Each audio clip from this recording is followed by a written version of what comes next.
नमस्कार साहित्य प्रेमियों, स्वागत है आपका अपने YouTube चैनल माइलस्टोन एक्सप्रेशन पर। मैं वैष्णवी लेकर के आई हूँ भगवती चरण वर्मा द्वारा लिखा चित्रलेखा। विशाल देव अपने सामने से जाती हुई प्रतिमा को देखता रह गया। चित्रलेखा आगे बढ़ी। लतागंज में बैठे हुए कुमारगिरी को उसने देखा। वो उस ओर बढ़ी। कुमारगिरी चित्रलेखा को देखकर उठ खड़े हुए। चित्रलेखा आगे बढ़ती लताकुंज में बैठे हुए कुमारगिरी को देखे। चित्रलेखा ने पूछा, आज दिन भर गुरुदेव कुट्टी की ओर नहीं गए? नहीं गया। ठीक कहती हूँ नर्तकी, कुट्टी में जाना बड़ा भयानक है। हाँ है। फिर इसका कुछ उपाय है? उपाय? केवल एक उपाय है नर्तकी, उस उपाय को तुम जानती हो। मैं साकार की पूजा पर विश्वास करने लग गया हूँ, पर तुम्हारी सहायता के बिना साकार की उपासना असंभव है। साकार की उपासना भ्रम है। इसका निर्णय करना तुम्हारा काम नहीं नर्तकी कि साकार की उपासना ठीक है या भ्रम है। तुम मेरी शिष्या हो, तुम्हारा कर्तव्य है कि तुम मेरी बात मानो। इतना कहते कहते कुमारगिरी तनकर खड़े हो गए। इस बार चित्रलेखा डरी नहीं। उसी दृढ़ता के साथ उन्होंने कहा, योगी, अपने को भूलो मत। तुम्हारे सामने जो स्त्री खड़ी है वो इतनी असहाय नहीं है कि उस पर शासन कर सको। तुम समझते हो कि तुमने मुझे दीक्षा दी है, ये तुम्हारा भ्रम है। नहीं, यहाँ पर तुम अपने आप को धोखा दे रहे हो। तुम्हें किसे आज्ञा दे रहे हो? क्या तुम ये नहीं जानते हो कि जिस पर तुम शासन करना चाहते हो तुमने अपने को उसका दास बना लिया है? कुमारगिरी निस्तेज होकर बैठ गए। बैठते हुए उन्होंने करुण स्वर में कहा धीरे से, नर्तकी, मैं तुमसे प्रेम करता हूँ। चित्रलेखा हंस पड़ी। मैं जानती हूँ कि तुम मुझसे प्रेम करते हो, पर मैं तो तुमसे प्रेम नहीं करती। एक क्षण के लिए मेरी इच्छा तुम पर आधिपत्य जमाने की हुई थी और मैंने उसका प्रयत्न किया। मैं सफल भी हुई, पर उससे क्या? पुरुष पर आधिपत्य जमाने की इच्छा स्त्री की पुरुष से प्रेम का द्योतक नहीं है। प्रकृति ने स्त्री को शासन करने के लिए नहीं बनाया है। स्त्री शासित होने के लिए बनाई गई है, आत्मसमर्पण करने के लिए। स्त्री अपने से निर्बल मनुष्य से प्रेम नहीं कर सकती। जिस मनुष्य पर उसने आधिपत्य जमा लिया वह मनुष्य उसके प्रेम का अधिकारी हो ही नहीं सकता। स्त्री का क्षेत्र है आत्मसमर्पण, अपने अस्तित्व को अपने प्रेमी के अस्तित्व में मिला देना। इसी स्त्री उसी मनुष्य से प्रेम करती है जो उस पर विजय पा सके, उस पर आधिपत्य जमा सके। योगी कुमारगिरी, यहीं पर विषमता है। पुरुष का प्रेम आधिपत्य जमाना है, स्त्री का प्रेम अपने को पुरुष के हाथ में सौंप देना है। पर यहाँ दूसरी बात है। यहाँ मैं स्वामिनी हूँ और तुम दास हो। मैंने तुम पर आधिपत्य जमा लिया है, तुमने आत्मसमर्पण कर दिया है। किस बल पर तुम मेरा प्रेम चाहते हो? योगी कुमारगिरी ने मौन भाव से ये बात सुनी। नर्तकी ने जो कुछ कहा कटु होती हुए भी वह सर्वथा सत्य था। इस पर उन्हें अपनी कमजोरी का अनुभव हुआ। अपनी पराजय के विकराल रूप को देखकर उन्होंने कहा। कुछ देर तक सोचते रहे। इसके बाद वे उठ खड़े हुए। उनके मुख का पीलापन दूर हो गया था, उनके नेत्रों की चमक लौट आई थी। ठीक कहती हो, मैंने तुम्हें आत्मसमर्पण किया। मैं तुमसे निर्बल साबित हुआ। तुम्हारे द्वारा ईश्वर ने मेरा अभिमान तोड़ दिया, मुझको अपने लघुता का आभास करा दिया। अब आगे कार्यक्रम क्या होगा मैं निर्णय कर चुका हूं। मैं तुम पर विजय पाऊंगा, प्रेम करने के लिए नहीं, केवल तुम पर विजय पाने के लिए, अपने को पतन से उठाने के लिए। विश्वास रखो, तुम कुमारगिरी को भविष्य में इतना निर्बल न पाओगी। चित्रलेखा ने गंभीर भाव से कहा, इसमें गुरुदेव की सहायता करना चाहती। किस प्रकार से? मैं गुरुदेव का आश्रम छोड़ना चाहती हूँ। जानती हूँ कि मैं गुरुदेव के मार्ग पर बाधा के रूप में आकर खड़ी हो गई हूँ और ये मैं पाप कर रही हूँ। ये असंभव है नर्तकी, तुम मेरा आश्रम नहीं छोड़ सकती। यदि तुम चली जाओगी तो मैं फिर विजय किस पर पाऊंगा? तुम्हें मेरे साथ रहना ही पड़ेगा, समझी? योगी, तुम्हें मेरे ऊपर विजय पाना नहीं है, तुम्हें अपने ऊपर विजय पाना है। जब तक मैं यहाँ रहूंगी तुम अपने ऊपर विजय नहीं पा सकोगे, इतना मैं भली भांति जानती हूँ। मेरे चले जाने में ही तुम्हारा कल्याण है। कुमारगिरी का मुख लाल हो गया। नहीं, मेरे साथ तुम्हें रहना पड़ेगा। तुमने मुझे बहुत अधिक निर्बल समझ रखा है। तुम्हारे जाने से मुझ में विरोध की भावना नहीं रहेगी, तो फिर मैं अपने ऊपर विजय किस प्रकार पाऊंगा? अपने ऊपर करने वाला प्रयोग का एक साधन मुझको चाहिए था। ईश्वर ने तुम्हें मेरे पास इसीलिए भेजा था। मैं सफल रहा, पर सफलता मेरा क्षेत्र नहीं है। जब तक मैं पूर्ण रूप से सफल न हो जाऊं मैं तुम्हें नहीं जाने दूंगा, इतना याद रखना। न जाने दोगे? क्या तुम मुझे रोक सकते हो? नहीं, तुम्हें मैं रोक नहीं सकता। निर्बल सबल को रोक सके ये असंभव है। मैं केवल तुमसे प्रार्थना कर सकता हूँ। इतना तो तुम मानोगे कि तुमने मुझे गिराया है। मैंने नहीं गिराया है, गिराया तो तुमने ही अपने को, पर तुम्हारे पतन में मेरा हाथ अवश्य है। ठीक है, मैंने ही अपने को गिराया है और मैं ही अपने को उठा सकूंगा। पतन में तुम साधन हुई हो, तो क्या अब अपने को उठाने में मेरे लिए तुमको साधन बनना तुम्हारा कर्तव्य नहीं है? चित्रलेखा का मुख झुक गया। उसकी आंखें कुमारगिरी की आंखों से हटकर पृथ्वी पर पड़ गईं। हाँ, ठीक कहते हो। तो फिर क्या तुम मेरी प्रार्थना स्वीकार न करोगी? क्या कुछ दिन तुम मेरे साथ मुझे अपनी साधना पूरी करने के लिए यहां न रुकोगी? चित्रलेखा थोड़ी देर तक मौन रही। धीरे से उन्होंने पूछा, योगी कितनी अवधि चाहते हो? अवधि? यदि मैं विजयी हो सका तो फिर तुम्हें मेरे पास ठहरने में क्या आपत्ति होगी? यदि मैं विजयी हुआ तो फिर मैं समझ लूंगा कि मेरा मार्ग ठीक है और उस समय तुम भी उचित मार्ग का अनुसरण करोगी। नहीं, मैं तुम्हारे मार्ग पर नहीं चल सकती, पर अभी मैं रुकूंगी। यदि जाने की इच्छा होगी तो फिर बतलाऊंगी। चित्रलेखा बीजगुप्त के जीवन से बिना उसकी इच्छा के चली गई थी। यशोधरा उसके जीवन में बिना उसकी इच्छा के आ गई थी। बीजगुप्त हंस पड़ा। जीवन उसके निकट एक समस्या थी। काशी के जनरों में बीजगुप्त ने अपने हृदय की हलचल को डुबाना चाहा था, पर यह हो न सका। केवल हलचल का रूप बदल गया। छाया चित्र की तरह उसकी आंखों के आगे का चित्रलेखा का चित्र हटकर यशोधरा का चित्र आ गया। दुख की हलचल सुख के कंपन में परिणत हो गई। बीजगुप्त और उसके साथियों को काशी में आए हुए प्राय 1-2 सप्ताह हो गया। उस दिन संध्या हो गई थी। सब लोग एक साथ बैठे हुए काशी नगर के सुंदर दृश्यों पर वार्तालाप कर रहे थे। मृत्युंजय ने कहा, मेरी इच्छा होती है कि मैं काशी वास करूं, पर क्या करूं? विवश हूं। अभी गृहस्थी का जाल मुझको जकड़े हुआ है। ये कहकर मृत्युंजय ने अर्धवरी दृष्टि से बीजगुप्त की ओर देखा। बीजगुप्त ने मृत्युंजय की बातों का अर्थ न समझने की कोशिश करते हुए कहा, आर्य, रत और विरत, अनुरागी और विरागी तथा गृहस्थ और सन्यास में भेद बहुत थोड़ा है, और जो कुछ है भी वो नहीं के बराबर। इतना कहकर वह हंस पड़ा। मेरी बात पर आर्य निश्चय आश्चर्य और विश्वास प्रकट कर सकते हैं, पर जो कुछ मैं कहता हूं वह सत्य है। श्वेतांग को अच्छा अवसर मिल गया। मृत्युंजय का पक्ष समर्थन करते हुए उसने कहा, स्वामिन, सत्य क्या है? क्या कभी ये जाना भी जा सकता है? परिस्थिति की अनुकूलता के दूसरे नाम को ही सत्य के नाम से पुकारा जाता है, और परिस्थितियां सदा एक सी नहीं हुआ करती। मृत्युंजय के मुख पर मुस्कुराहट दौड़ गई।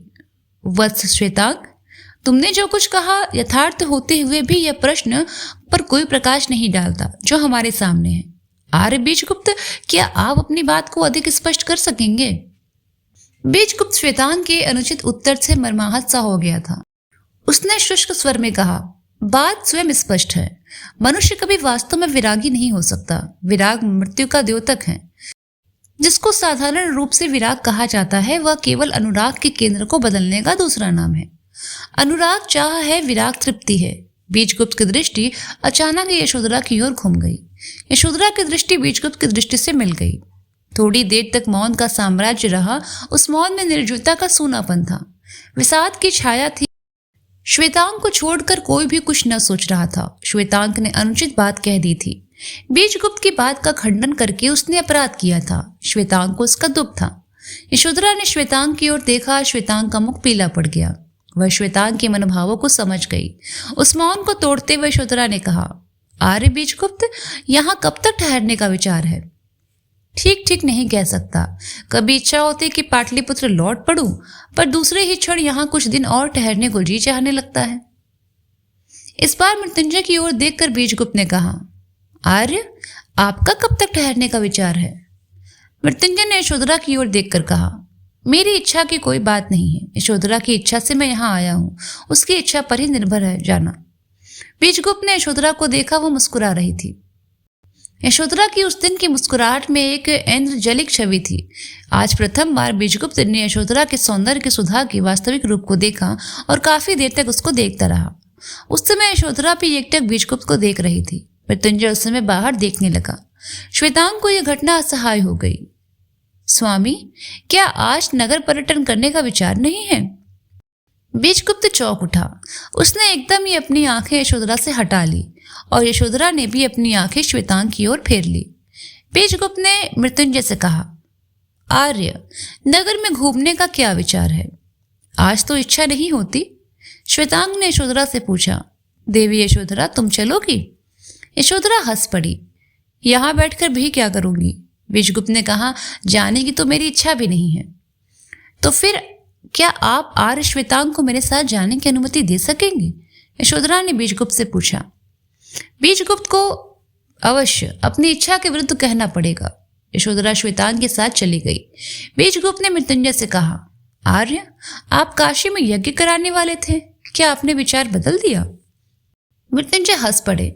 हाँ, कुछ दिनों के लिए विचार स्थगित कर दिया है। आर्य बीजगुप्त, एक बात समझ में नहीं पा रहा हूं, क्या यज्ञ से बलि प्रदान वाला अंश नहीं निकाला जा सकता? क्यों? बीजगुप्त भी हंसने लगे। आर्य तो बौद्ध भिक्षुओं की बातों में अभी नहीं पड़े, इसमें आश्चर्य की क्या बात है? इतने रक्तपात से लाभ?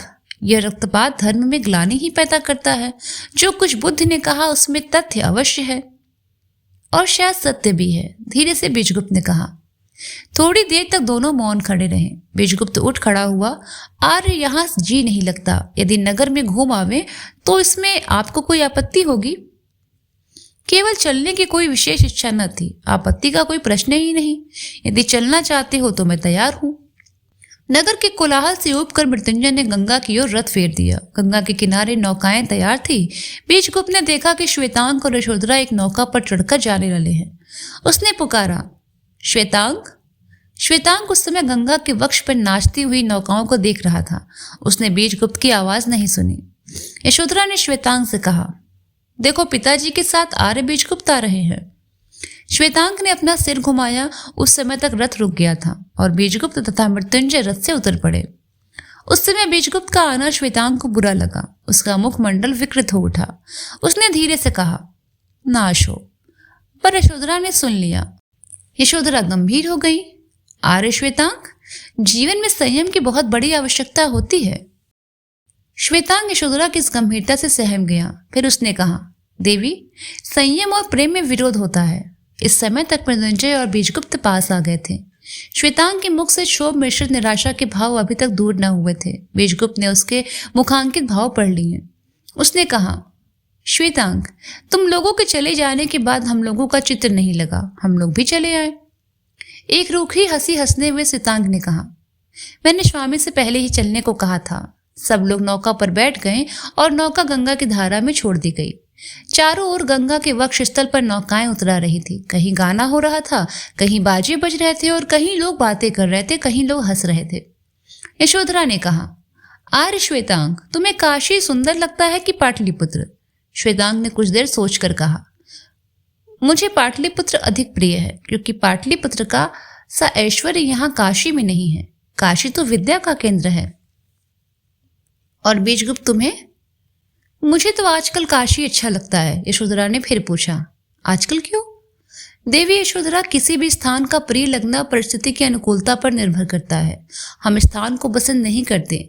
स्थान तो केवल एक जड़ पदार्थ है। हम पसंद करते हैं वातावरण को, इसके हम अभ्यस्त हो जाते हैं।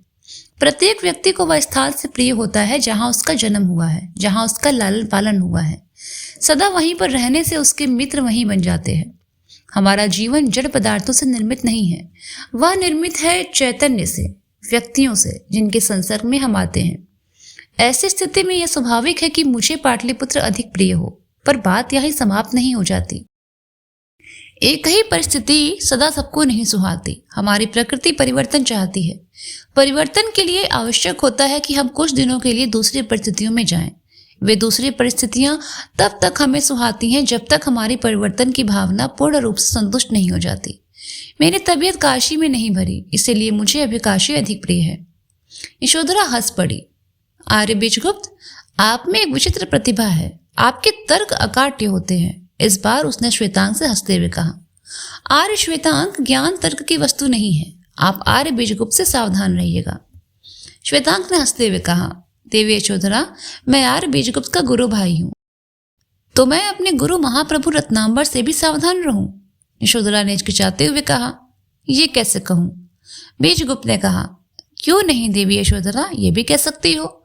जो बात ठीक समझती हो उसको कहने में संकोच है क्या?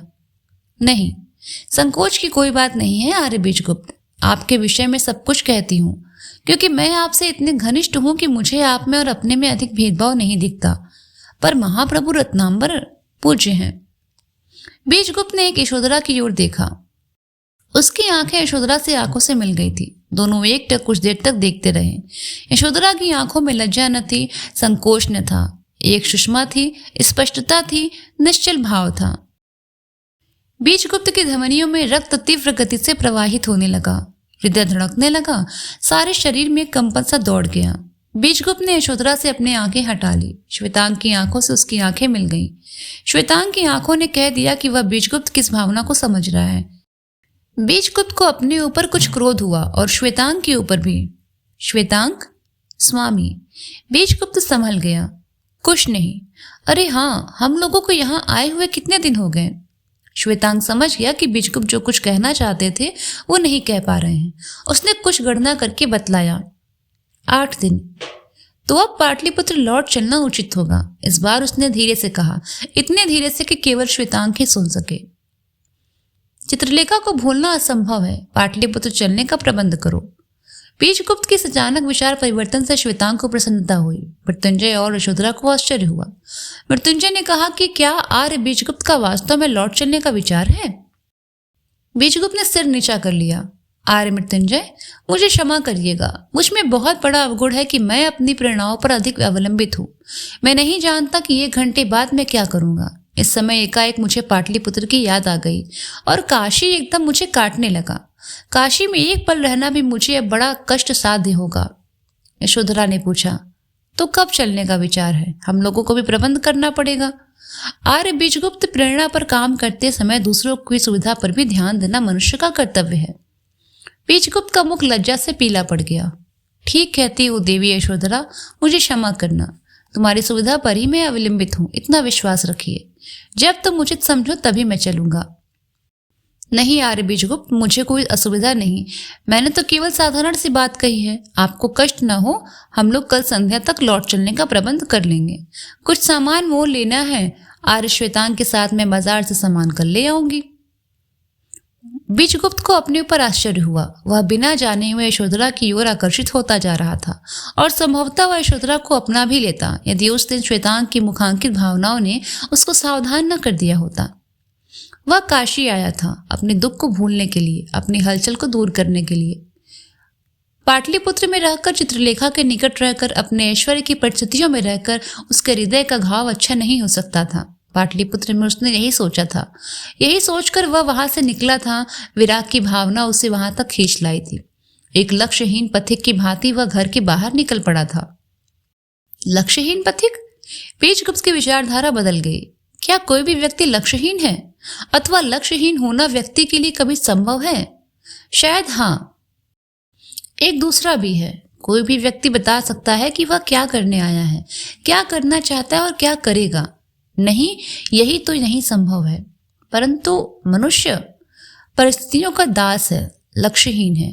एक अज्ञात शक्ति प्रत्येक व्यक्ति को चलाती है। मनुष्य की इच्छा का कोई मूल्य ही नहीं। मनुष्य स्वावलंबी नहीं है, वह करता भी नहीं है, साधन मात्र है। बीजगुप्त ने करवट बदली। वह सो न सका। अर्धरात्रि बीत चुकी थी। चारों ओर घोर निस्तब्धता का साम्राज्य था। बीजगुप्त ने फिर सोचना आरंभ किया। मैं कल पाटलिपुत्र चल रहा हूँ, क्योंकि वह सोचने लगा कि चित्रलेखा से मिलने के लिए, चित्रलेखा को अपने यहाँ खींच लाने के लिए। उसे अपने ऊपर विश्वास था। वो जानता था कि यदि वह हट करे तो चित्रलेखा उसका विरोध न करेगी। नहीं, चित्रलेखा के पास अब न जाऊंगा। क्यों जाऊं? क्या मैंने चित्रलेखा को छोड़ा है? नहीं, चित्रलेखा ने मुझे छोड़ा है। ये क्यों? संभवतः यही विधि का विधान है। यदि यही विधि का विधान है तो अमिट है। फिर क्यों दुख किया जाए? चित्रलेखा गई जाए, मैं अपने जीवन को क्यों कष्ट करूं? बीजगुप्त ने आंखें बंद कर ली। वह सोने का प्रयत्न करने लगा। क्या त्याग और वेदना से जीवन नष्ट होता है? क्या दुख जीवन का एक भाग नहीं? क्या प्रत्येक व्यक्ति अपने भाग्य में सुख लेकर ही आता है? नहीं, दुख इतना ही महत्व है जितना सुख। तो फिर दुख ही झेला जाए, तो फिर त्याग का मार्ग ही अपनाया जाए। मुझे अपना कर्तव्य करना चाहिए। मेरा कर्तव्य क्या है? बीजगुप्त उठ खड़ा हुआ। उसने एक ठंडा गिलास पानी पिया। उसने अपना मुख धोया। उसके बाद वो लेट गया। मेरा कर्तव्य क्या है? मैं पैदा हुआ हूँ कर्म करने के लिए। मेरा कर्तव्य है कि मैं गृहस्थ जीवन व्यतीत करूं। मेरा कर्तव्य है कि मैं अपने वंश की वृद्धि करूं। इसके लिए मुझे आवश्यक है कि मैं विवाह करूं। क्या विधि का यही विधान है? संभवतः चित्रलेखा मेरे जीवन से इसीलिए चली गई। विवाह करूं, एक बार गृहस्थी का अनुभव करूं, और विवाह के लिए योग्य पत्नी भी है। यशोधरा। यशोधरा। सौंदर्य में चित्रलेखा से यशोधरा किसी अंश में कम नहीं है। यशोधरा रत्न है, एक पवित्र प्रतिमा है। क्या यशोधरा से विवाह करना ही पड़ेगा? स्त्रीयोचित सभी गुण यशोधरा में विद्यमान है, फिर यशोधरा ही सही। पर क्या संभव है? मैं एक बार यशोधरा को अस्वीकार कर चुका हूँ। किस मुख से यशोधरा को मृत्युंजय से मांगू? बहुत संभव है महासामंत मृत्युंजय यशोधरा का पाणी देने से इनकार कर दे। बीजगुप्त हंस पड़ा। नहीं, असंभव। अब मैं यशोधरा से विवाह की बात नहीं सोच सकता। बहुत विलंब हो गया है, बहुत विलंब हो गया है। चित्रलेखा, बस चित्रलेखा ही मेरे जीवन में है। बीजगुप्त फिर उठ खड़ा हुआ। उसने समझ लिया कि उसके लिए नींद आना असंभव है। उस समय चंद्रमा निकल रहा था। बीजगुप्त गंगा तट पर पहुंचे। कुछ लोग बैठे हुए वार्तालाप कर रहे थे। बीजगुप्त भी एक कोने में जाकर बैठ गए। उस स्थान पर 3 व्यक्ति थे। जो व्यक्ति उस समय बोल रहा था उसकी अवस्था प्रायः 70 वर्ष की थी। वह भद्र था। उसके मुख पर झुर्रियां पड़ी थी। उसकी बातचीत से मालूम होता था कि वह सन्यासी है। शेष 2 उम्र में उससे अधिक छोटे थे। उसके दाहिनी ओर एक दुबला पतला युवक था जिसकी अवस्था प्रायः 25 वर्ष की थी। वह मझोले कद का था। उसके मुख पर चिंता की लकीरें थीं। सन्यासी की बाईं ओर एक मोटा सा अधेड़ था जिसकी अवस्था प्रायः 50 वर्ष की थी। उसकी दाढ़ी बड़ी और घनी थी। उसके केश पकने लगे थे। सन्यासी कह रहा था, अभी तुम्हारी सन्यास लेने की अवस्था नहीं है। जाओ, अपना कर्तव्य पालन करो और पिताजी की आज्ञा मानो। नवयुवक ने सन्यासी के पैर पकड़ लिए। मैं आपका आश्रित हूँ, मुझे सन्यास की दीक्षा दीजिए। अब जीवन में मुझे कोई अनुराग नहीं रह गया। संसार में रहने में मुझे कोई तो उद्देश्य चाहिए। एक बार विरक्ति हो गई तो संसार में रहकर अपनी आत्मा का हनन करूंगा। मुझे वहां शांति न मिलेगी। आप मेरे पिताजी से पूछ सकते हो कि ये 2 वर्ष कितने यातनापूर्ण थे। अधेड़ व्यक्ति ने कहा, हाँ, पर तुम मेरी बात भी तो नहीं मानते। मैं कहता हूँ दूसरा विवाह कर लो। अभी तुम्हारी उम्र ही क्या है? जीवन मरण तो सदा लगा ही रहता है। तुम्हारे कोई संतान नहीं है। अभी संन्यास ग्रहण करना अनुचित है। विवाह कर लेने पर तुम्हारा जीवन फिर से अनुराग में हो जाएगा। सन्यासी ने युवक से कहा, तुम्हारे पिताजी ठीक कहते हैं। वत्स, प्रेम एक मिथ्या कल्पना है। स्त्री और पुरुष का संबंध केवल संसार में ही होता है। संसार से पृथक दोनों ही भिन्न भिन्न आत्माएं हैं। संसार में स्त्री और पुरुष में आत्मा का ऐक्य संभव नहीं है। प्रेम तो केवल आत्मा की घनिष्ठता है। वह घनिष्ठता कोई बड़े महत्व की वस्तु नहीं है। वह टूट भी सकती है। उस घनिष्ठता के टूटने पर अपने जीवन को दुखमय बना लेना कोई बुद्धिमत्ता नहीं है। तुम्हारा कर्तव्य है कि तुम अपना विवाह करो। विवाह न करके तुम कर्तव्य से विमुख हो रहे हो। ये किस प्रकार? सुनो, स्त्री अबला है। प्रत्येक पुरुष का कर्तव्य है कि अबला को आश्रय दे। विवाह द्वारा ही पुरुष अबला स्त्री को आश्रय देता है। यदि पुरुष स्त्री को आश्रय न दे तो स्त्री की दशा बड़ी शोचनीय हो जाएगी। इधर पुरुष के सामने भी काफी कठिनाइयां आवे। जिस समय तुम विवाह न करके सन्यासी होने की बात सोचते हो, तुम कायरता करते हो। एक अबला को आश्रय देने का जो कर्तव्य है तुम्हारा, उससे तुम विमुख हो रहे हो। युवक ने कहा, पर महाराज, मैं भोग विलास को तिलांजलि देकर तपस्या की अग्नि में तपने जा रहा हूँ। ये तो कायरता का द्योतक है। सन्यासी हंस पड़ा। तुम तपस्या में तपना चाहते हो? क्यों? केवल इसीलिए कि तुमने जिससे प्रेम किया वह तुम्हारे मार्ग से चला गया, पर तुम्हारी तपस्या व्यर्थ है। ये एक तरह से आत्महत्या है। इस तपस्या का कोई लक्ष्य नहीं है। व्यर्थ ही तुम अपनी आत्मा का हनन करना चाहते हो। युवक ने सन्यासी के चरणों पर अपना मस्तक नमा दिया। जो आप कहते हैं मान्य है। इसके बाद वह युवक अपने पिता के साथ चला गया। बीजगुप्त ने सन्यासी के सामने मस्तक नमाया। सन्यासी ने मुस्कुराकर पूछा, क्या तुम भी सन्यास लेना चाहते हो? बीजगुप्त ने कहा, नहीं, अभी तो सन्यास लेने का कोई विचार नहीं है। आपकी बातों से मुझे बड़ा आनंद आया, इसीलिए बैठ गया हूँ। सन्यासी मुस्कुराए। जो व्यक्ति रात्रि में इस समय गंगा के तट पर आ सकता है और जो कंगाल अथवा सन्यासी नहीं है, वह व्यक्ति अवश्य किसी उद्विग्नता से पीड़ित है। आपका अनुमान उचित है, बीजगुप्त ने उत्तर दिया। मेरी उद्विग्नता असाधारण है। आपकी बातों से मैंने उस उद्विग्नता से संबंध समस्या को देखा है। क्या मैं इससे संबंध में आपसे कोई प्रश्न कर सकता हूँ? प्रश्नतापूर्वक। आपने अभी कहा था कि युवक के लिए असफल प्रेम पर अपना जीवन बलिदान करना आत्महत्या करना है। पर क्या प्रेम की स्मृति की टीस मनुष्य जीवन में स्वाभाविक अथवा प्राकृतिक नहीं है? क्या वेदना को दबाने अथवा उसके प्राकृतिक रूप को कृत्रिम उपायों द्वारा भूलने में अपनी आत्मा का हनन नहीं होता? सन्यासी कुछ देर तक चुप रहा। उसके बाद उसने आरंभ किया। जो कुछ तुम कहते हो वह ठीक है। दुख स्वयं ही समय के साथ दूर हो जाता है। भिन्न प्रकृति के पुरुषों के साथ दुख के दूर होने की अवधि भर ही भिन्न होती है। उसको कृत्रिम उपायों द्वारा उस अवधि के पहले ही दूर करना अवश्य अप्राकृतिक है। पर प्रत्येक अप्राकृतिक व्यवहार आत्मा का हनन नहीं है, याद रखना। कृत्रिमता को हमने इतना अधिक अपना लिया है कि अब वह स्वयं ही प्राकृतिक हो गई है। वस्त्रों का पहनना अप्राकृतिक है। जो भोजन हम करते हैं उस भोजन का करना अप्राकृतिक है। भोग विलास अप्राकृतिक है। यह ऐश्वर्य ही अप्राकृतिक है। प्राकृतिक जीवन एक भार है। उस जीवन में हलचल लाने के लिए ही तो ये खेल तमाशे, नाच, रंग, उत्सव इत्यादि मनुष्य ने बनाए हैं।